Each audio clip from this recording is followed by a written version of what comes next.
ग्रंथराज श्रीमद् भगवद गीता यथारूप अध्याय 17 श्रद्धा के विभाग श्लोक संख्या 1। श्लोक फिर से समझेंगे। भगवान कह रहे हैं ना, भगवान नहीं, कौन कह रहे हैं? अर्जुन कह रहे हैं। अर्जुन का प्रश्न है, ये शास्त्र विधि उत्सृज्य, जो लोग शास्त्र विधि को छोड़ करके, हाँ, तो अर्जुन का प्रश्न है कि जो लोग शास्त्र विधि को छोड़ देते हैं और क्या करते हैं, पूजा करते हैं, श्रद्धा पूर्वक पूजा करते हैं, है ना। अभी प्रश्न अर्जुन के मन में क्यों उठा? अर्जुन ने प्रश्न उठाया कि जो लोग शास्त्र विधि को छोड़ करके और श्रद्धा पूर्वक पूजा करें, तो अर्जुन का प्रश्न क्यों उठा? क्यों कि 16वें अध्याय में 30वें श्लोक में भगवान ने कहा था, यहाँ शास्त्र विधि उत्सृज्य, जो शास्त्र विधि को छोड़ करके क्या करता है, वर्तते काम कारतः, मनमाना आचरण करता है ना। तो भगवान ने कहा था जो शास्त्र विधि को छोड़ करके मनमाना आचरण करता है तो उसका क्या होता है, उससे ना तो सफलता प्राप्त होती है और ना सुख प्राप्त होता है और ना परम गति प्राप्त होती है। भगवान ने कहा, है ना। तो अर्जुन बड़े ध्यान से सुन रहे हैं और उस पर विचार कर रहे हैं, है ना। और सोचो कितना अच्छा प्रश्न अर्जुन ने किया। अर्जुन का प्रश्न बहुत बढ़िया, बहुत काम का है प्रश्न, है ना, क्योंकि ये बातें जो है बड़ी व्यवहारिक हैं। और देखिए अर्जुन ने कितना अच्छा प्रश्न किया है? भगवान ने कहा कि जो शास्त्र विधि को छोड़ करके मनमान आचरण करता है उसे ना तो सिद्धि प्राप्त होती है, ना सुख प्राप्त होता है और ना परम गति प्राप्त होती है। तो अर्जुन ने क्या प्रश्न किया? देखो कितनी बुद्धि, अर्जुन की बुद्धि जो ना कितनी दूर गई। अर्जुन ने क्या कहा? हाँ, कि हे कृष्ण, कोई शास्त्र विधि को छोड़ता है, छोड़ देता है, अगर श्रद्धा पूर्वक पूजा करे, श्रद्धा पूर्वक पूजा करे, है ना, तो उसकी निष्ठा कैसी है कृष्ण? सत्वगुणी है या रजोगुणी है या तमोगुणी है? हाँ, तो इतना अच्छा जो है ना अर्जुन का प्रश्न है। शास्त्र विधि को छोड़ देता है और श्रद्धा पूर्वक पूजा करें। और ये जो है ना देखा जाता है, लोग ऐसा कहते हैं कि जिसकी जैसी श्रद्धा वैसा ही उसको फल प्राप्त होता है ना। तो शास्त्र विधि की कोई जरूरत नहीं है। आप अपनी जैसी श्रद्धा से आप जो है पूजा करो, जिस तरह से आप चाहो ऐसी अपनी श्रद्धा से पूजा करो। शास्त्र विधि की जरूरत क्या है? ऐसा कई लोग कहते हैं, हम तो अपनी श्रद्धा से जिसमें चाहे हम ऐसी श्रद्धा बना लें, और आप जो है ना अगर पूजा करोगे तो उसी में ही मतलब आपको वही चीज प्राप्त हो जाएगी जो आप पाना चाहते हो। ऐसा बोलते हैं लोग, है ना। तो कोई चिंता नहीं करते शास्त्र विधि की। कोई किसी पत्थर की पूजा करते हैं, कोई किसी पेड़ की पूजा करते हैं, किसी भी स्थान में जिसकी जो मर्जी है तो अपना पूजा करने लगते हैं और कहते हैं कि हमारी श्रद्धा है, हम हमारी अगर इसमें श्रद्धा है, हम इसमें श्रद्धा बना लें तो हम जो है ना इस तरह की पूजा करें, है ना। लेकिन यहाँ पर शास्त्र विधि के अनुसार पूजा हो रही है। भगवान का जो मंदिर है शास्त्र विधि के अनुसार भगवान का अर्चा विग्रह है, बनाया गया है। शास्त्र विधि के अनुसार प्राण प्रतिष्ठा हुई, शास्त्र विधि के अनुसार उनकी पूजा हो रही है। नारद पंचरात्र आदि उनके अनुसार पूजा हो रही है। तो ये तो शास्त्र विधि के अनुसार है।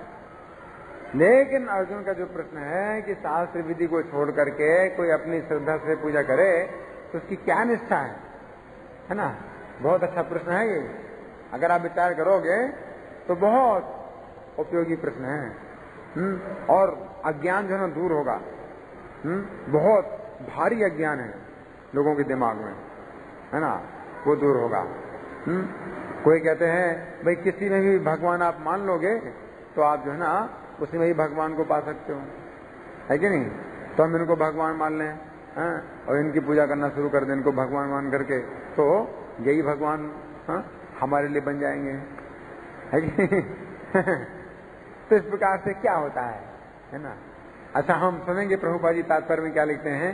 श्रील प्रभुपाद की चतुर्थ अध्याय के 39वें श्लोक में कहा गया है कि किसी विशेष प्रकार की पूजा में निष्ठावान व्यक्ति क्रमशः ज्ञान की अवस्था को प्राप्त होता है। हाँ, श्रद्धावान लभते ज्ञानम, चौथे अध्याय का 39वां श्लोक है। हाँ, भगवान ने बताया श्रद्धावान लभते ज्ञानम, जो श्रद्धावान है वो ज्ञान प्राप्त करता है। श्रद्धावान लभते ज्ञानम तत्पर संयत इंद्रिया। हाँ, इंद्रियों को बस में करके तत्पर होकर के कोई व्यक्ति श्रद्धा से पूजा करे तो उसको ज्ञान प्राप्त होता है, और ज्ञानम लब्ध्वा पराम शांतिम अचिरेणाधिगच्छति, और ज्ञान प्राप्त करके बड़ी जल्दी ही पराशांति परम शांति प्राप्त कर लेता है ना। तो ये तो श्रद्धा के अनुसार है। अच्छा, अब आगे प्रॉपर लिखते हैं 16वें अध्याय में ये निष्कर्ष निकलता है कि जो शास्त्रों के नियमों का पालन नहीं करता वो असुर है, जो निष्ठा पूर्वक इन नियमों का पालन करता है वह देवता है। अब यदि कोई ऐसा निष्ठावान व्यक्ति हो जो ऐसे कतिपय नियमों का पालन करता हो जिनका शास्त्रों में उल्लेख ना हो, तो उसकी स्थिति क्या होगी, है ना। देखिए अर्जुन ने कितना दिमाग लगाया अपना, इससे पता चलता है कि अर्जुन कितनी सावधानी से भगवान के उपदेश को सुन रहे हैं। नहीं तो कौन ऐसा प्रश्न कर सकता है, इतना अच्छा प्रश्न कौन कर सकता है जिसने श्रवण किया हो, मनन किया हो, मंथन किया हो, है ना, तभी तो इतना अच्छा प्रश्न उठ सकता है कि नहीं। अर्जुन के प्रश्न जो है अमृत के समान है, और भगवान का जो उपदेश है वो समुद्र के समान है। हाँ, उस उपदेश को श्रवण करके और मंथन करके अर्जुन ने प्रश्न निकाला, है कि नहीं। समुद्र मंथन से जैसे अमृत उत्पन्न हुआ, ऐसे अर्जुन का प्रश्न अमृत के समान है।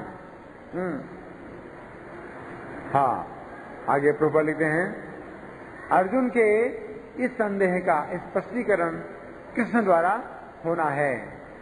क्या वे लोग जो किसी व्यक्ति को चुनकर उस पर किसी भगवान के रूप में श्रद्धा दिखाते हैं, सतो रजो या तमोगुण में पूजा करते हैं, हाँ, ये कैसी पूजा है। कोई व्यक्ति किसी को भी भगवान मान ले और पूजा करे तो कैसी पूजा है उसकी, है ना। कहाँ तक ठीक है, कहाँ तक ठीक नहीं है, अर्जुन का एक प्रश्न है। हाँ, कैसी पूजा है। क्या ऐसे व्यक्तियों को जीवन की सिद्धावस्था प्राप्त हो पाती है? क्या वे वास्तविक ज्ञान प्राप्त करके उच्चतम सिद्ध अवस्था को प्राप्त हो पाते हैं? जो लोग शास्त्रों के विधि विधानों का पालन नहीं करते किंतु जिनकी किसी पर श्रद्धा होती है और जो देवी देवताओं तथा मनुष्यों की पूजा करते हैं, क्या उन्हें सफलता प्राप्त होती है? अर्जुन इन प्रश्नों को श्री कृष्ण से पूछ रहे हैं। यहाँ पर अर्जुन कृष्ण का नाम लेकर के ही कृष्ण से प्रश्न पूछ रहे हैं, क्योंकि कृष्णात् परम किमपि तत्वम अहम न जाने। कृष्ण से परे और कोई भी तत्व नहीं है। कृष्णम वंदे जगत गुरुम, कृष्ण ही संपूर्ण जगत के गुरु हैं, तो कृष्ण ही परम प्रमाण है। इसलिए अर्जुन ने क्या कहा, हे कृष्ण, वो जो है सही है ना। इस प्रकार से अर्जुन ने कृष्ण का नाम लेकर के कृष्ण से प्रश्न पूछा है। तेसाम निष्ठा तो का कृष्ण, उनकी निष्ठा कैसी होती है? कृष्ण सत्वगुणी, रजोगुणी या तमोगुणी, है ना। आगे चल करके भगवान बताएंगे कि शास्त्र विधि को छोड़ करके अगर कोई व्यक्ति कुछ करता है तो वो श्रद्धा नहीं कहलाती। कोई व्यक्ति शास्त्र विधि को छोड़ देता है और फिर कुछ भी पूजा करे, वो श्रद्धा नहीं है। श्रद्धा का कोई प्रश्न ही नहीं उठता। अगर शास्त्र विधि को छोड़ दिया तो श्रद्धा का कोई प्रश्न नहीं उठता है। श्रद्धा का मतलब क्या है? जो शास्त्र में बताया गया वो सही है। श्रद्धा का मतलब क्या है? यही तो है। अगर आप अपने मन माने ढंग से आप कुछ भी नियम बना लो, मनमाने ढंग से आप जो है ना कुछ सिद्धांत बना लो, तो क्या ये श्रद्धा कहलाएगी? ये श्रद्धा नहीं कहलाएगी, है ना। अर्जुन ने प्रश्न किया है क्योंकि लोग इसी प्रकार से सोचते हैं, ये हमारी श्रद्धा है, ये हमारी श्रद्धा है ना। हमारी श्रद्धा तुम्हारी श्रद्धा थोड़ी होती है। श्रद्धा होती है शास्त्र में, है ना। और शास्त्र हमारे बनाए नहीं ना, आपके बनाए हैं। किसके बनाए गए? भगवान के द्वारा बनाए गए, है ना। इसको श्रद्धा कहते हैं, है कि नहीं। जैसे सरकार ने कुछ कानून बनाए हैं, है ना, तो जब आप उनका पालन करते हो तो उसको कहते हैं कि आप जो है सरकार के प्रति वफादार हैं, है कि नहीं। लेकिन अगर आप अपने नियम बना लो, सरकार ने जो नियम बनाए उनको छोड़ करके आप अपने नियम बना लो, है ना, तो ये क्या, ये भी कोई नियम होगा? ये भी कोई नियम है?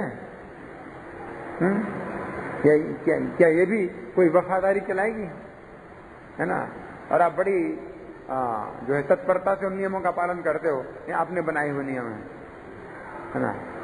अपने बनाए हुए नियम होते हैं, उनसे क्या होता है? उत्पात पैदा होता है, उत्पात।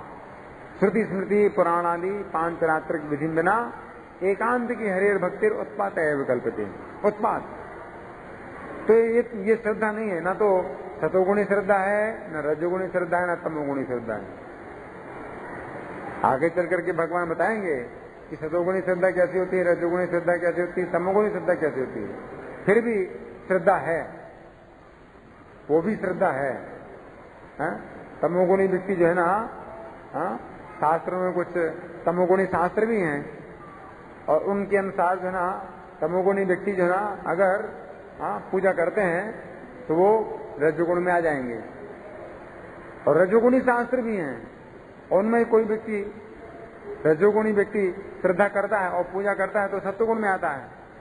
और फिर सतोगुणी शास्त्र हैं, तो सतोगुणी व्यक्ति अगर सतोगुणी श्रद्धा करके पूजा करता है तो फिर वो तीनों गुणों से ऊपर भी उठता है ना। लेकिन वो तो श्रद्धा कहलाएगी, है ना। तो तमोगुणी व्यक्ति के लिए भी जो ना कुछ शास्त्र विधि बताई गई है कि ऐसे करो। तो इस प्रकार से तमोगुणी श्रद्धा, रजोगुणी श्रद्धा, सत्वगुणी श्रद्धा है, लेकिन शास्त्र के अनुसार। लेकिन जहां शास्त्र विधि ही नहीं है, कोई किसी भी प्रकार की शास्त्र विधि नहीं है ना, अपने ढंग से अगर आपने विधि बनाई है तो वो क्या है? वो श्रद्धा है? वो श्रद्धा ही नहीं है, श्रद्धा की बात नहीं। उसको फिर भगवान ने क्या बताया? दंभ अहंकार। ये दंभ और अहंकार है, ये अपना दंभ और अहंकार है। दंभ का मतलब दिखावा, दिखावा करना, और अहंकार, अहंकार का मतलब है कि जो मैं सोचता हूं वो सही है। शास्त्र कुछ भी कहें उससे क्या होता है? जो मैं कहता हूं वो सही है। तो श्रद्धा थोड़ी है, ये दंभ और अहंकार है ना। और इस प्रकार के जो व्यक्ति हैं, अगर किसी को भगवान मान लेते हैं और उसकी पूजा करने लगते हैं तो वास्तव में वो उसकी पूजा नहीं कर रहे हैं, अपने अहंकार की पूजा कर रहे हैं, अपने दम्भ की पूजा कर रहे हैं। क्यों? क्योंकि मैंने इनको भगवान माना तब ये भगवान बने हैं। इसलिए वो जिसको भगवान मान करके पूजा कर रहा है वास्तव में उसकी पूजा नहीं कर रहा है, अपने अहंकार की पूजा कर रहा है। क्योंकि मेरा अहंकार ही तो है श्रेष्ठ है जिससे कि ये भगवान बने हैं। आप समझे ना? अगर मैंने आपको भगवान मान लिया और मैं आपकी पूजा करूं तो मैं जानता हूं कि आप भगवान बने कैसे। मैंने बनाया आपको भगवान, तो कौन बड़ा हुआ? मैं बड़ा हुआ कि आप बड़ा हुआ? आप बड़े हुए। मैं बड़ा हूं क्योंकि मैंने आपको भगवान बनाया है, और मैं चाहूं तो आपको भगवान ना मानूं। तो आपको जो मैं भगवान मान रहा हूं तो मैं बड़ा हूं भगवान से क्योंकि मैंने आपको भगवान बनाया। आप समझे? हरे कृष्णा हरे कृष्णा। तो दंभ अहंकार, तो अगले श्लोक में आप देखेंगे श्लोक संख्या कितना है? 5वां, श्लोक संख्या 5वें में। आप निकालिए। इसमें भगवान कहते हैं अशास्त्र विहितम घोरम तप्यंत ये तपोजना। तो ये पूजा नहीं है, ये पूजा भी नहीं है, भगवान इसको पूजा नहीं कहते हैं। वो पूजा के नाम पर कुछ कर रहा है, लेकिन वास्तव में ना तो श्रद्धा है और ना पूजा है। भगवान उस श्रद्धा को क्या कहते हैं? दंभ अहंकार है। और उस पूजा को क्या कहते हैं? घोर तपस्या कर रहा है, वो घोर तपस्या कर रहा है। अशास्त्र विहितम घोरम तप्यंत ये तपोजना। जो तपस्या करते हैं दंभ अहंकार संयुक्ता, श्रद्धा नहीं है, दंभ और अहंकार है। दंभ अहंकार संयुक्ता काम रागे बलान्विता। कामना और राग और बल से भरे हुए हैं वो। बल उनको अपना बल है। उनके वो जो है ना बलवान अपने को समझते हैं कि मैं ज्यादा बलवान हूं। क्योंकि जिसको मैंने भगवान बनाया है अपने बल से उसको भगवान बनाया है ना। तो इस प्रकार से जो है ना वो अपने को बलवान ज्यादा समझ रहा है कि नहीं। तो ये जो है ना मतलब दुष्ट असुर, इनको भगवान के तान विद्यासुर निश्चयान, इन लोगों को निश्चित रूप से असुर मानो इनको निश्चित रूप से, है ना। तो ऐसे लोग होते हैं, ये पूजा करते हैं तो किसी रूप में वो भगवान की धारणा बना लेते हैं कि भाई ये भगवान है। लेकिन बाद में फिर वो क्या सोचते हैं? बाद में तो हम भगवान बन जाएंगे और उनको तो खत्म करना ही है कि नहीं। तो ये आसुरी भावना होती है? जो आसुरी भावना से पूजा करते हैं वो जो है ना किसी को भी भगवान वो बना लेते हैं और पूजा करके वो सोचते हैं कि हम जो है फिर भगवान बन जाएंगे और इनको खत्म कर देंगे। हटो मैं भगवान बन गया हूं। तो ये जो भावना होती है, तो भगवान कहते हैं कि तान विद्यासुर निश्चयान, उनको निश्चित रूप से असुर जानो। अगर शास्त्र विधि का पालन नहीं करते हैं तो निश्चित रूप से असुर जानो, है ना। तो हमें ध्यान रखना चाहिए कि इस प्रकार से तप्यंते, बहुत घोर तपस्या करे कोई व्यक्ति, है ना, जैसे ये खाना नहीं खाना, है ना, बिना किसी विधि विधान के लोग जो है तपस्या करते हैं, तो बड़ी तपस्या करते हैं, है ना, नहीं खाएंगे, पानी नहीं पिएंगे, तो वो जो है आसुरी भावना है ना। अगर शास्त्र विधि के अनुसार अगर तपस्या भी करनी है तो एकादशी के दिन करो, है कि ना, एकादशी के दिन करो। लेकिन कोई व्यक्ति सोचता है कि नहीं मैं एकादशी को छोड़कर 10वीं तिथि को व्रत करूंगा, है ना, तो वो क्या हो गया? असुर। गलती से भी कोई व्यक्ति अगर 10वीं तिथि को अगर व्रत करता है, गलती से भी अगर उसने एकादशी का व्रत किया, कब? 10वीं को, तो वो बहुत बड़ा अपराध हो जाता है, बड़ा दोष हो जाता है उसमें, शास्त्र कहते हैं, है ना। जैसे कि हिरण्याक्ष का जब भगवान वराह ने वध किया था, तो वो जो ना युद्ध कर रहा था भगवान से, उसकी शक्ति बढ़ती जा रही थी, है? उस समय ब्रह्मा जी भी बड़े चिंतित हो गए, इस असुर की शक्ति बढ़ रही है, भगवान के साथ युद्ध करते समय भी, है? भगवान तो खेल रहे थे उस असुर के साथ, है? लेकिन ब्रह्मा जी ऐसे भयभीत हो रहे थे जैसे कोई बच्चा सांप से खेले, है ना, तो माँ बाप बड़े भयभीत हो जाते हैं। ऐसे ही भगवान के साथ जब हिरण्याक्ष युद्ध कर रहा था तो ब्रह्मा जी बड़े भयभीत हो गए और बड़ी देर में मरा वो। तो ब्रह्मा जी जो ना पूछने लगे भगवान से कि प्रभु आपके साथ युद्ध करते समय इसकी शक्ति बढ़ती जा रही थी, इसका क्या कारण है? तो भगवान ने क्या कहा कि पूर्व काल में ऋषि मुनियों ने एकादशी का व्रत गलती से कर लिया 10वीं को, इसलिए इसकी शक्ति बढ़ गई, आसुरी शक्ति बढ़ती है ना। तो अगर गलती से भी 10वीं तिथि को कोई व्यक्ति एकादशी का व्रत कर ले, है ना, बराह द्वादशी, बराह भगवान ने हिरण्याक्ष का वध किया था किस दिन? द्वादशी के दिन, द्वादशी के दिन। तो उसके पहले एकादशी थी, है ना। तो अभी हम लोग क्या करते हैं कि उस द्वादशी को ही व्रत करते हैं, क्योंकि उसके पहले की एकादशी अगर उसमें 10वीं तिथि मिली है तो उसको बिल्कुल छोड़ देना चाहिए। वो द्वादशी के दिन व्रत करो जिस दिन बराह भगवान ने हिरण्याक्ष का वध किया था, वो शुद्ध है। एकादशी छोड़ दो तो शास्त्र बताते हैं। लेकिन कोई व्यक्ति जो ना एकादशी की का व्रत करता है 10वीं तिथि को और बड़ा घोर तपस्या करे, बड़ा घोर निर्जला करे, है ना। लेकिन वो जितना घोर तपस्या कर रहा है उतना ज्यादा पाप कर रहा है, उतना ज्यादा दोष लग रहा है उसको, है ना। इसलिए शास्त्र विधि को जानना बहुत जरूरी है। शास्त्र विधि के अनुसार पूजा करना बहुत जरूरी है ना। तो इस तरह से भगवान आगे चल करके बताएंगे।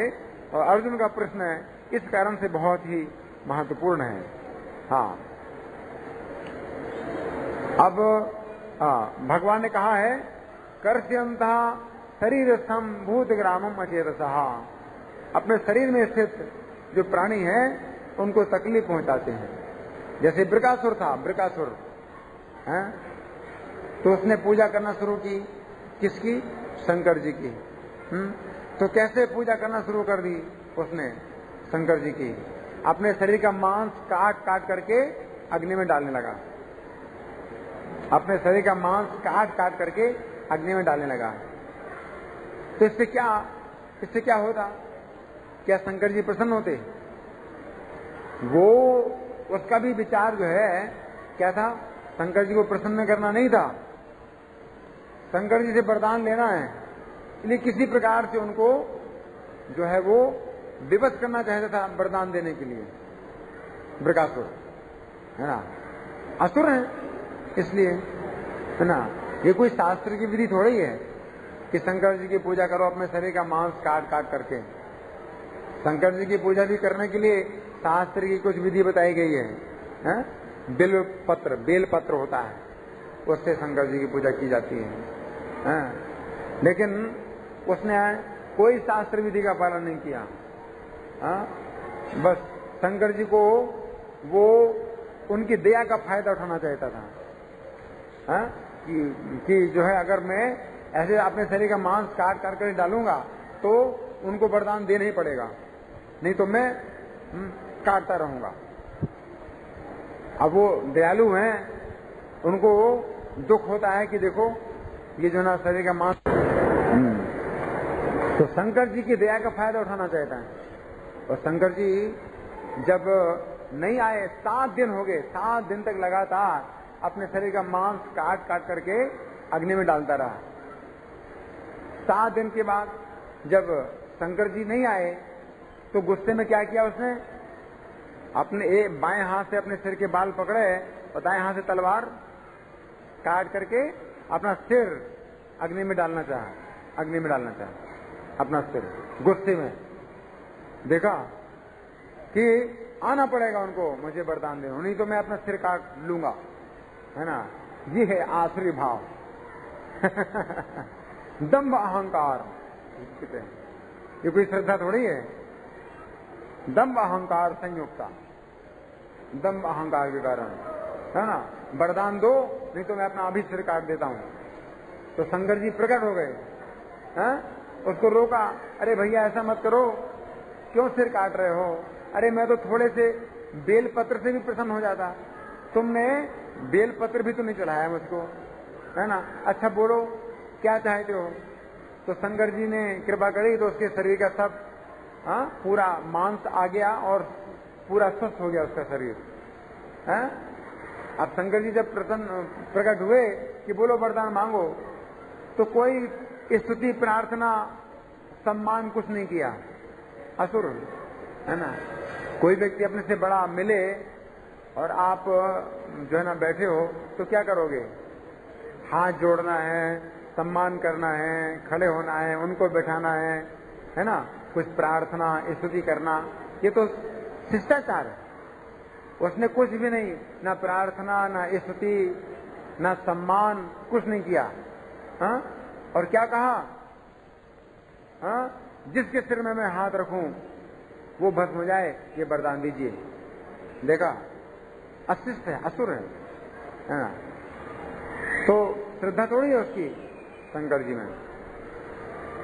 और शंकर जी कहते हैं, अरे नहीं नहीं भैया, ऐसा वरदान मत मांगो, तो मैं सिर काट लूंगा। वरदान नहीं दोगे तो मैं अपना सिर काट लूंगा। अब वो बेचारे दयालु हैं, तो उनकी दया का फायदा उठा रहा है। वरदान देना पड़ेगा तुमको।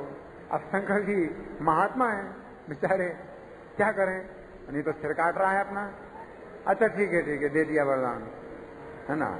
और दे दिया वरदान, तो जिसने वरदान दिया उसी को ही सबसे पहले मारना है। देखा,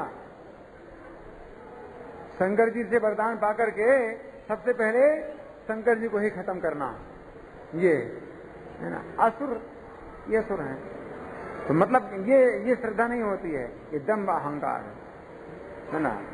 तो ऐसे जो ना असुर लोग होते हैं, जिन देवताओं की पूजा करते हैं, उन्हीं देवताओं का फिर अपराध करते हैं, है ना।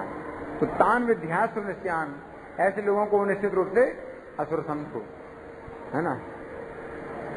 तो कोई शास्त्र की जो ना विधि नहीं है। जैसे हिरण्यकशिपु, तो हिरण्यकशिपु जो है ब्रह्मा जी को प्रसन्न करने के लिए तपस्या करता है ना। तो ब्रह्मा जी को मान रहा है कि वे अविनाशी हैं, ब्रह्मा जी का पद अविनाशी है, ब्रह्मा जी का पद अविनाशी है। और ब्रह्मा जी ने अपनी तपस्या और समाधि के द्वारा वो पद प्राप्त किया है, और मुझे वो पद प्राप्त करना है, ब्रह्मा जी का पद प्राप्त करना है। अब सोचिए, ब्रह्मा जी का पद अगर प्राप्त करना है तो ब्रह्मा जी को पद से हटाना है, और फिर ब्रह्मा जी का पद अविनाशी भी बता रहा है। ये क्या है? ये कोई शास्त्र के अनुसार ये कोई ऐसी बात हो सकती है? शास्त्र कभी नहीं ऐसा बताते हैं। ब्रह्मा जी को पद प्राप्त हुआ है किसके द्वारा? भगवान विष्णु के द्वारा। ब्रह्मा जी ने तपस्या की, भगवान विष्णु को प्रसन्न किया, भगवान विष्णु ने ब्रह्मा जी को शक्ति दी सृष्टि बनाने की, है ना। लेकिन हिरण्यकशिपु बिल्कुल शास्त्र की कोई विधि नहीं, अपने ढंग से विचार कर रहा है कि ब्रह्मा जी का पद अविनाशी है और मैं ब्रह्मा जी का पद प्राप्त कर लूंगा। और जब ब्रह्मा जी का पद प्राप्त हो जाएगा तो बस सब कानून मेरे हाथ में आ जाएगा, जबकि ब्रह्मा जी के हाथ में कोई कानून नहीं है। ब्रह्मा जी भगवान के कानून को ही केवल बताते हैं, है कि नहीं। लेकिन कुछ होता है, बस ब्रह्मा जी का पद मिल जाए तो मैं अविनाशी भी हो जाऊंगा और सब कानून मेरे हाथ में आ जाएगा। जितने भी पाप और पुण्य के जो नियम है वो मैं फिर बनाऊंगा, है ना। और क्या क्या बनाऊंगा? पाप पुण्य के नियम। जितने प्रकार के पाप हैं उनको पुण्य बना दूंगा मैं, ठीक है। जितने प्रकार के पाप हैं उनको पुण्य बना दूंगा और उनसे लोग स्वर्ग जाएंगे, और जितने प्रकार के पुण्य हैं उनको पाप बना दूंगा, उनसे लोग नरक में जाएंगे। ये सब हरे कृष्णा वाले नरक में जाएंगे। मैं ब्रह्मा बन जाऊं, मैं तपस्या करके ब्रह्मा का पद पालूंगा और हरे कृष्णा वालों को सबको नरक भेजूंगा। और जितने भी जो है पापी हैं, असुर हैं, अपने जो है परिवार वाले हैं, वंश के लोग हैं, उन सबको स्वर्ग भेजूंगा, है ना। इस प्रकार से घोर तपस्या की, घोर तपस्या, तप्यन्ते तप्यन्त घोरम तप्यन्ते ये तपोजना, घोर तपस्या की, अशास्त्र विहितम, शास्त्र के विरुद्ध घोर तपस्या की। बैकुंठ, बैकुंठ से कहता है, बैकुंठ से तो गिरना पड़ता है। अब शास्त्र कहते हैं बैकुंठ वो स्थान है, बैकुंठ का मतलब ये जहां से गिरना ना पड़े, तो वो कहता है बैकुंठ से लोगों को गिरना पड़ता है, और मैं ब्रह्मा जी का पद प्राप्त करूंगा, वहां से कोई नहीं गिरता है। जबकि भगवान कहते हैं गीता में क्या? उल्टा, ब्रह्म भुवनान लोका पुनरावर्तिनो, ब्रह्मलोक तक व्यक्ति को गिरना पड़ता है। कोई अगर ब्रह्मलोक तक भी अगर चला जाएगा तो पुनरावर्ती गिरना पड़ता है। माम पे तो कौन थे पुनर्जन्म न वेदते, मेरे धाम में कोई आए तो पुनर्जन्म नहीं प्राप्त होगा। और वो उल्टा कहता है, वो कहता है बैकुंठ बेकार है, बैकुंठ से तो गिरना पड़ता है। और ब्रह्मा जी का लोग जो है अविनाशी है। अब ब्रह्मा जी का लोग अविनाशी है और ब्रह्मा जी को खुद गिराना चाहता है, ब्रह्मा जी को गिराना चाहता है और ब्रह्मा का पद पाना चाहता है ना। इस प्रकार के जो आश्री लोग होते हैं उनके अंदर सत्य नहीं है, इसलिए गीता में भगवान ने 16वें अध्याय में बताया ना, सत्यम देशो विदिते, उनके अंदर सत्य होता ही नहीं है। सत्य को बदल करके बोलेंगे, तोड़ करके मरोड़ करके बोलेंगे, और कभी इधर से कभी उल्टा कभी सीधा अपनी बात को जोड़ेंगे। सत्य हो नहीं सकता है, शास्त्र विधि के अनुसार नहीं बोलते हैं तो फिर सत्य कैसे बोलेंगे? सत्य हो नहीं सकता उनके अंदर, है ना। तो अर्जुन का जो प्रश्न है इसलिए बहुत ही उपयोगी है, क्योंकि अर्जुन ने प्रश्न किया है जो शास्त्र विधि को छोड़ करके अपनी श्रद्धा से पूजा करते हैं। अब किसी का कोई प्रश्न है?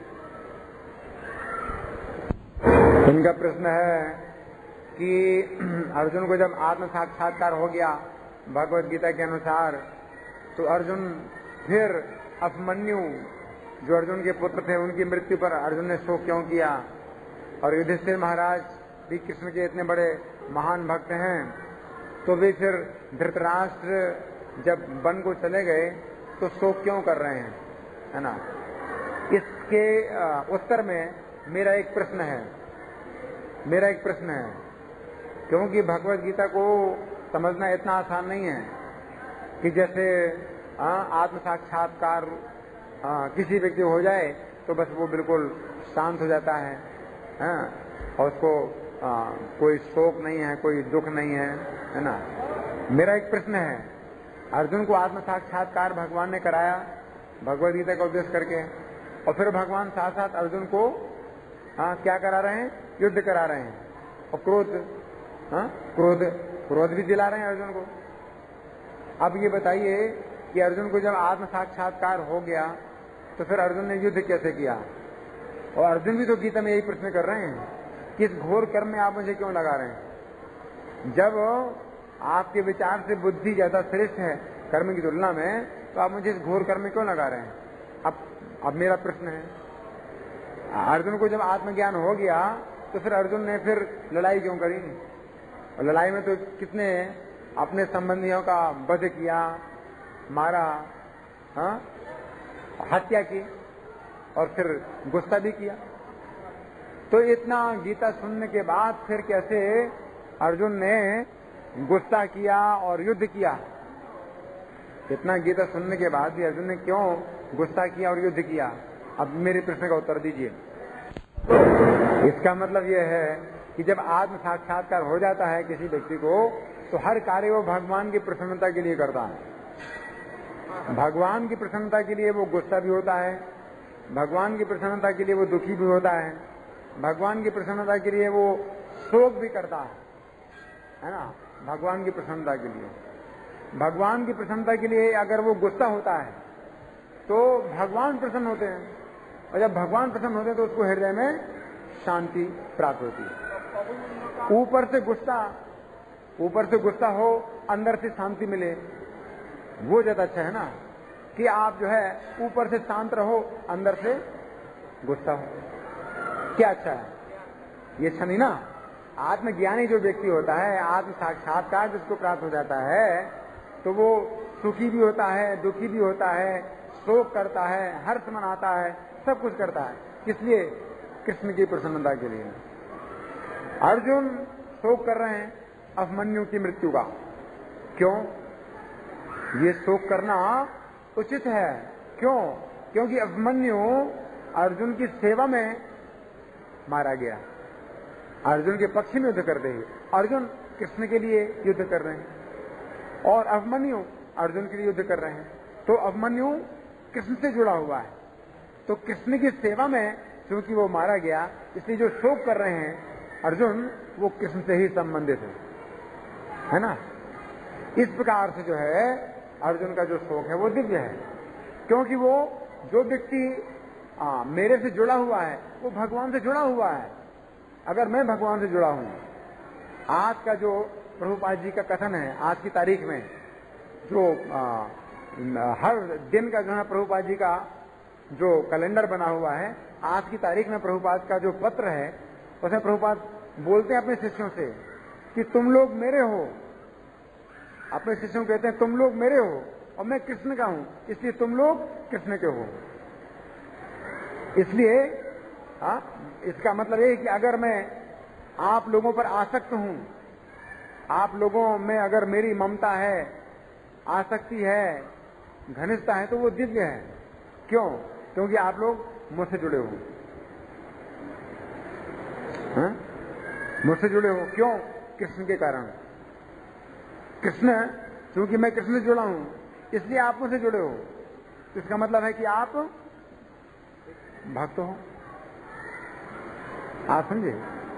आप मेरे अंदर कुछ भक्ति का गुण देख रहे हैं और इस कारण से अगर आप मेरा सम्मान कर रहे हैं तो आप कृष्ण का सम्मान कर रहे हैं, क्योंकि आपने मेरे अंदर वो गुण देखा है जो कृष्ण के भक्त का होता है।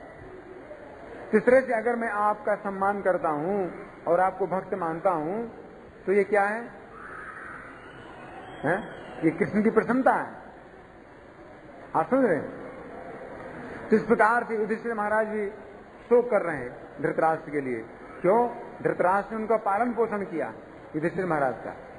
युधिष्ठिर महाराज अगर कृष्ण को समर्पित हैं तो धृतराष्ट्र ने एक प्रकार से कृष्ण की ही सेवा करी है, क्योंकि युधिष्ठिर के जीवन की रक्षा करी जब उनके पिता की मृत्यु हो गई थी। तो युधिष्ठिर जो है शोक कर रहे हैं कि जिन्होंने हमारे जीवन की रक्षा की, आश्रय दिया जब हमारे पिता का देहांत हो गया था, अब वो जो है ना हमारे ताऊ हैं, तो वो जो है ना अब कहाँ चले गए, हमसे दुखी होकर के। हमने शायद उनकी ठीक से सेवा नहीं की, इस प्रकार से। तो अगर किसी के अंदर ऐसे इस प्रकार से गुण देखे जाएं तो वो जो है गलत नहीं है ना। भक्त का स्वभाव होता है दूसरों के गुणों को हमेशा देखता है ना। तो धृतराष्ट्र का एक ये बहुत बड़ा गुण है। हालांकि धृतराष्ट्र ने बहुत गलतियां की थी जिनके कारण धृतराष्ट्र के पुत्र मारे गए, और धृतराष्ट्र के पुत्र जो है ना ज्यादा जिम्मेदार थे। धृतराष्ट्र के पुत्रों की मृत्यु से युधिष्ठिर को कोई शोक नहीं हुआ। क्यों? क्योंकि वो बिल्कुल कृष्ण के विरोधी थे। लेकिन धृतराष्ट्र जो है कई मामलों में सम्मान के पात्र थे, क्योंकि एक तो वृद्ध है। शास्त्र कहते हैं कि वृद्धों की रक्षा होनी चाहिए, स्त्रियों की रक्षा होनी चाहिए, ब्राह्मणों की रक्षा होनी चाहिए, बालकों की रक्षा होनी चाहिए, है ना।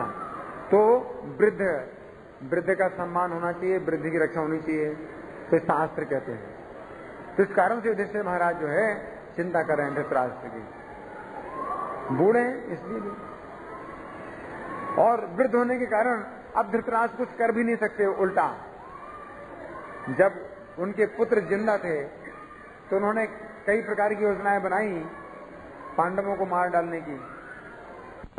तो धृतराष्ट्र जो है सम्मान के इसलिए पात्र हैं। एक तो बूढ़े हैं, अब वृद्धावस्था में उनके पुत्र मारे जा चुके हैं, अब वो युधिष्ठिर की दया पर आश्रित हैं, तो युधिष्ठिर जो है ना उनकी सुरक्षा कर रहे हैं। अब कुछ उल्टा काम कर नहीं सकते युधिष्ठिर का, ये भी है।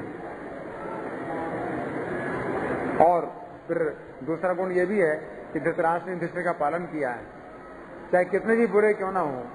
लेकिन जब वो बिल्कुल छोटे बच्चे थे और पिता का देहांत हो गया था, तो इनकी माता के सहित इनके सब भाइयों को भी किसने पाला? धृतराष्ट्र ने ही पाला, है ना। इस प्रकार से जो है युधिष्ठिर महाराज शोक कर रहे हैं। इनका प्रश्न है कि संन्यास में और योग में क्या अंतर है? भगवान बताते हैं योग का मतलब है कर्म योग, और संन्यास का मतलब है जब कोई व्यक्ति सब जो समाज की और परिवार की सब जिम्मेदारियों को छोड़ करके और बिल्कुल एकांत में साधना करे तो वो संन्यास कहलाता है। संन्यास का भी भगवान ने वर्णन किया है, लेकिन संक्षेप में वर्णन किया। क्यों? क्योंकि वो साधारण व्यक्ति के लिए संभव नहीं है, कठिन विधि है।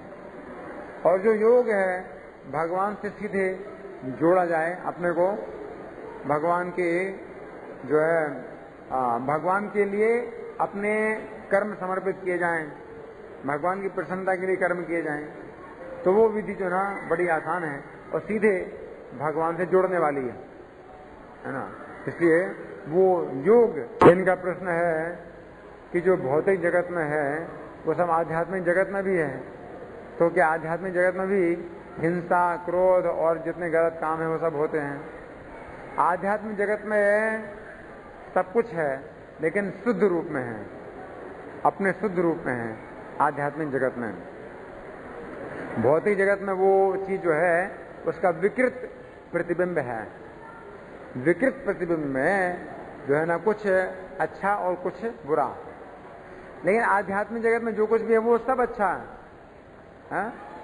तो प्रभुपाद जी बताते हैं कि चोरी है, जैसे भगवान कृष्ण चोरी करते हैं। जब भगवान कृष्ण चोरी करते हैं तो ये जो है शुद्ध है, और ये आनंद, सच्चित आनंद, ये लीला है भगवान की, सच्चित आनंद लीला है चोरी की।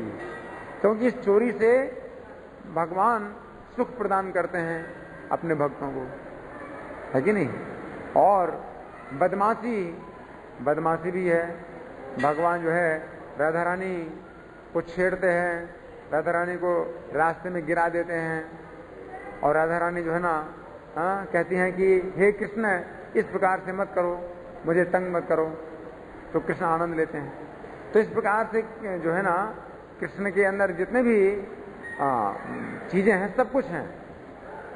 कृष्ण हर वस्तु के स्रोत हैं, हर वस्तु के कारण हैं, हर चीज के। लेकिन कृष्ण में हर चीज शुद्ध रूप में है।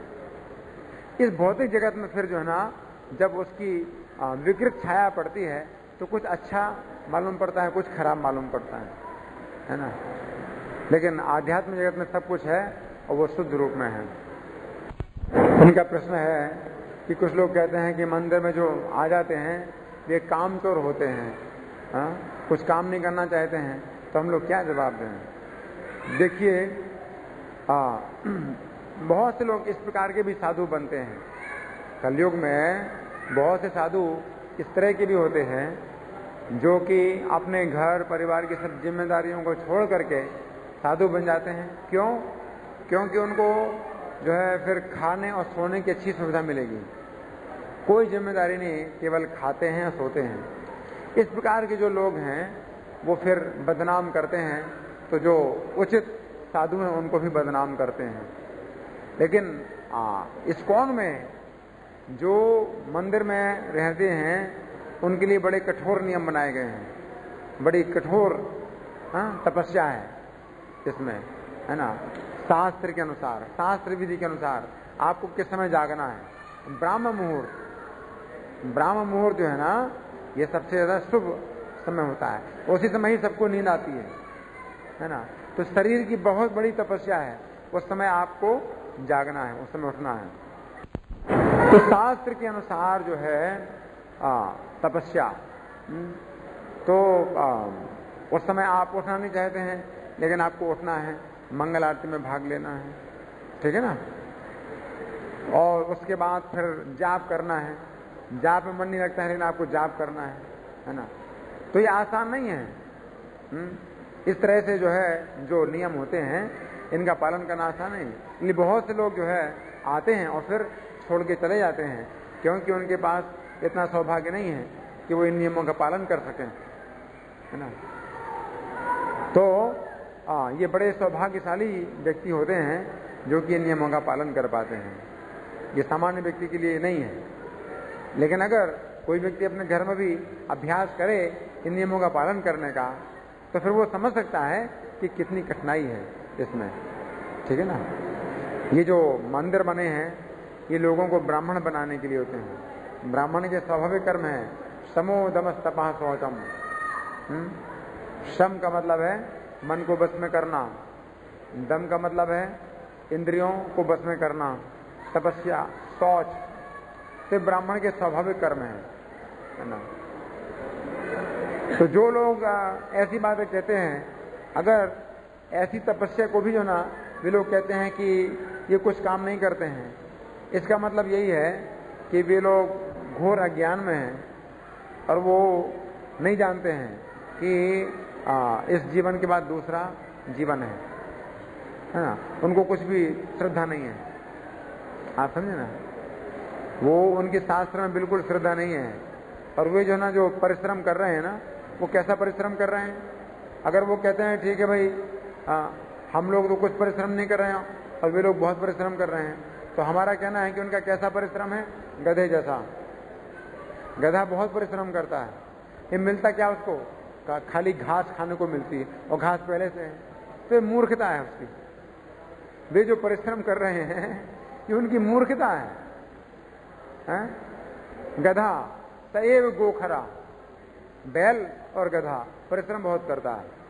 गधा बहुत परिश्रम करता है और घास खाने को मिलती है और वो सोचता है कि घास मुझको इसने परिश्रम करने के बदौलत मिली है घास खाने को, इसलिए परिश्रम कर रहे हैं पेट की 4 रोटी खाने के लिए, और वो पेट की 4 रोटी वैसे भी मिलने वाली है।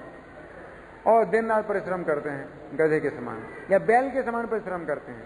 कोल्हू का बैल होता है तो वो कोल्हू के चारों तरफ घूमता रहता है दिन भर, और वो सोचता है कि मैं 10 किलोमीटर चला हूं आज, 20 किलोमीटर चला हूं आज, लेकिन वो होता कहाँ है, वहीं का वहीं रहता है कि नहीं। परिश्रम कर रहा है और सोच रहा है कि मैं 10 किलोमीटर चला, मैं 20 किलोमीटर चला, 50 किलोमीटर चला, दिन भर वो वहीं का वहीं रहता है। तो गधे और बैल के समान परिश्रम कर रहे हैं वो, क्या मिलता है ना, मूर्ख है ना। तो जो बुद्धिमान होता है तो वो जो ना फल प्राप्त करता है बिना परिश्रम के, और जो मूर्ख होता है वो परिश्रम करता है और कुछ फल नहीं मिलता उसको, है कि नहीं। तो हम तो ऐसे बुद्धिमान बनना चाहते हैं, मूर्खों की तरह परिश्रम नहीं करना चाहते। जो बुद्धिमान होता है वो थोड़ा काम करता है और ज्यादा फल प्राप्त करता है कि नहीं। और जो मूर्ख होता है वो बहुत परिश्रम करता है और फल मिलता है थोड़ा सा, जरा सा फल मिलता है ना। मूर्ख हैं। इनका प्रश्न है कि भगवान कहते हैं कई बार कि परमात्मा को कष्ट होता है, तो भगवान ऐसा क्यों नहीं कहते कि मुझको कष्ट होता है। भगवान ने कहा कर्षयन्ता शरीरस्थम भूत ग्रामम अचेतसा माम चैवांता शरीरस्थम, माम चैवांता शरीरस्थम, मुझको जो शरीर के अंदर स्थित है मुझको कष्ट पहुंचाते। तो भगवान तो यहां पर यही कह रहे हैं, माम चैवांता शरीरस्थम, मुझको तकलीफ पहुंचाते हैं जो मैं शरीर के अंदर स्थित हूं, है ना। लेकिन हाँ, कई बार भगवान ने कहा है ईश्वरा सर्वभूतानां हृदय से अर्जुन तिष्ठति, ईश्वर सब प्राणियों के हृदय में स्थित है ना। तो भगवान ने ये बात कही। लेकिन जब भगवान ये बात कहते हैं तो उसको कहते हैं गुह्यतरम, ये गुह्यतर बात है। इन गुह्यतम बात में फिर भगवान कहते हैं मेरे भक्त बनो, मेरी शरण में आओ। मैं, जब भगवान अपना वर्णन करते हैं कि मैं हूं ऐसा, तो उसको फिर गुह्यतम कहते हैं। जैसे 15वें अध्याय में भगवान ने कहा सर्वशिक्षा हम हृदय सन्निविष्टो, सब कहते हैं मैं स्थित हूं। तो 15वें अध्याय के अंत में भगवान ने क्या कहा, इति गुह्यतम हम शास्त्रम, ये गुह्यतम शास्त्र है। गुह्यतम सबसे ज्यादा गोपनीय बात है।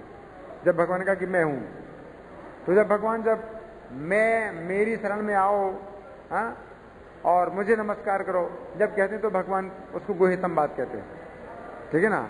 9वें अध्याय में भगवान ने कहा गुह्यतम, तो उस अध्याय में भगवान ने क्या कहा, मन मना भो मद भक्तो मदयाजी माम नमस्कुरो, मुझे मन को लगाओ, मेरे भक्त बनो, मेरी पूजा करो, तो गुह्यतम बात है।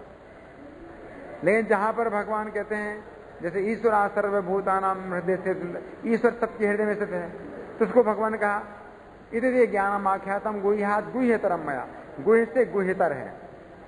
गुह्यतर माने ज्यादा गोपनीय है, गोपनीय से भी ज्यादा गोपनीय बात है। लेकिन सबसे ज्यादा गोपनीय बात फिर भगवान ने कहा सर्व गुह्यतमम भूया, सबसे ज्यादा गोपनीय बात फिर से सुनो, तो फिर क्या कहा, मन मना भव मद भक्तो मद्याजी माम नमः करो। तो जहां भगवान अपनी बात करने लगते हैं वो सबसे गुह्यतम बात है, और जहां परमात्मा की बात करते हैं वो गुह्यतर है, और जहां पर आत्मा की बात करते हैं वो गुह्य बात है ना। आत्मा जो देही उस शरीर में अविनाशी है, तो गुह्य बात है ना। इस प्रकार से गुह्य, गुह्यतर और गुह्यतम, ये 3 प्रकार की बातें भगवान को बताते हैं। इनका प्रश्न है कि भगवान कृष्ण ने अर्जुन को भगवत गीता के बारे में पहले क्यों नहीं बताया, और अर्जुन को भगवत गीता सुनने में कितना घंटा लगा। अच्छा, दूसरा प्रश्न है, उसका उत्तर मैं पहले देता हूं। अर्जुन को भगवत गीता सुनने में 45 मिनट का समय लगा। 45 मिनट, हाँ, 1 घंटा 45 मिनट। तो इस तरह से पूरी गीता का पाठ जो है 1 घंटे में आसानी से हो जाता है, ठीक है ना। अच्छा, और अर्जुन को भगवान ने गीता का उपदेश पहले क्यों नहीं दिया, ये उसी प्रकार से है कि जैसे डॉक्टर है, दवाई कब देता है मरीज को, जब उसको बीमार, बुखार होता है, जब बीमार होता है तब दवाई देता है ना। अर्जुन की हृदय में दुर्बलता आई, देख करके, अपने संबंधियों को देख करके, तो वो समय था जब भगवान ने गीता का उपदेश दिया अर्जुन को, अर्जुन के हृदय की दुर्बलता को दूर किया, है ना। और फिर अर्जुन को तो भगवान ने एक प्रकार से एक निमित्त बनाया है, इन गीता का उपदेश तो दिया है हम लोगों के लिए। और ये जो है ना बड़ी सामान्य स्थिति है, जैसे अर्जुन अपने घर परिवार के प्रति मोह से बन गए। हर व्यक्ति को मोह है अपने घर परिवार से, हर व्यक्ति चाहता है कि अपने घर परिवार का पालन करो और उनकी सुरक्षा करो और उनको खुश करो, और यही सबसे बड़ी पूजा है भगवान की। लोग यही कहते हैं, भाई हमारी तो यही सबसे बड़ी पूजा है, अपना घर परिवार का पेट पाल रहे हैं, बस यही हमारी बड़ी पूजा है। बस इसी प्रकार से अर्जुन का भी मोह है कि ये सब जो है ना, जो हमारे संबंधी हैं, तो इनको मैं कैसे मारूं, मेरा तो जो है फर्ज, सबसे बड़ा फर्ज यही है कि इनको खुश करें और इनकी सेवा करें, है कि नहीं। तो यही हर व्यक्ति को जो है अपने घर और परिवार, अपने मित्रों में, है ना, ये सब मोह भरा हुआ, इसी को अपने जीवन का सबसे बड़ा कर्तव्य मानते हैं, ठीक है ना। इसलिए गीता भगवान ने अर्जुन को ऐसे समय में बताई जो स्थिति सबके लिए सामान्य है। धन्यवाद। ग्रंथराज श्रीमद् भगवद गीता की, जगत गुरु श्रीला प्रभुपाद की, श्री राधा पार्थसारथी ललिता विशाखा की, श्री गौणताय भगवान की, श्री श्री सीताराम लक्ष्मण हनुमान की। हरे कृष्णा। वो भगवान ने गीता में बार बार समझाया है।